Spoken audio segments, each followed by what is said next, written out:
And there you have it. Everything you could possibly need to know in order to start getting the best out of fitness tracking. Hopefully you've discovered some exciting new options you didn't know about when it comes to tracking your health, and hopefully you now know how to start getting more from your diet, from your runs, from your weightlifting and more.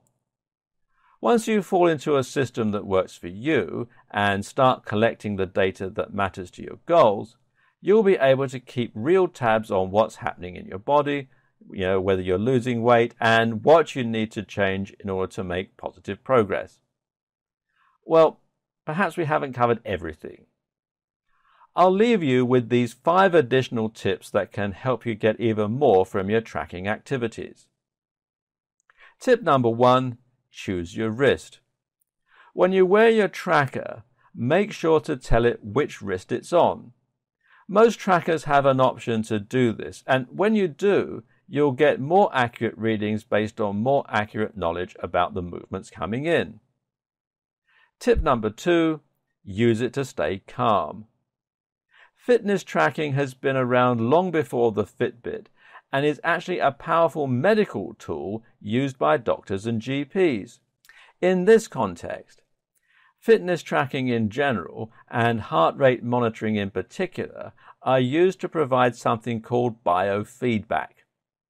Biofeedback basically means that you see the information about your health, such as your heart rate or your blood pressure, and thereby learn to identify certain symptoms in your body and even control your heart rate.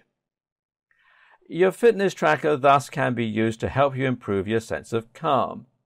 Keep an eye on your heart rate and focus on calming your mind. See if you can get your heart rate to slow down by thinking calm thoughts and concentrating. Tip number 3, strengthen your brain too. Tracking isn't just for the body, it's for the mind as well. You can use the dual and back test or programs like Luminosity or Brain HQ. You can even get trackers that help you monitor things like your ability to concentrate. The NeuroWave is one of the first commercial devices to offer EEG readings and works with a smart app. And you can find out more at neurowavesystems.com. Tip number 4 is start small. Another potential pitfall when starting out with fitness and health tracking is that you risk overloading yourself with data and information. Start small and build up.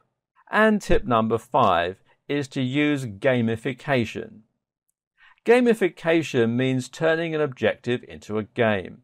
A classic example of this would be to challenge yourself to burn an extra calorie every day and to award yourself some kind of badge or medal on a chart each time you do. When you approach challenges like this, they become a lot more fun and the small rewards provide you with constant encouragement and feedback. Gamification goes perfectly hand in hand with fitness tracking. Well, that's enough theory to get you going. Now comes the fun part, putting it into practice. Start some small-scale tracking right now and build it from there. You'll be amazed at how it can transform your life and improve your fitness and health across the board. And of course, this is just the beginning. The future holds amazing things for fitness tracking.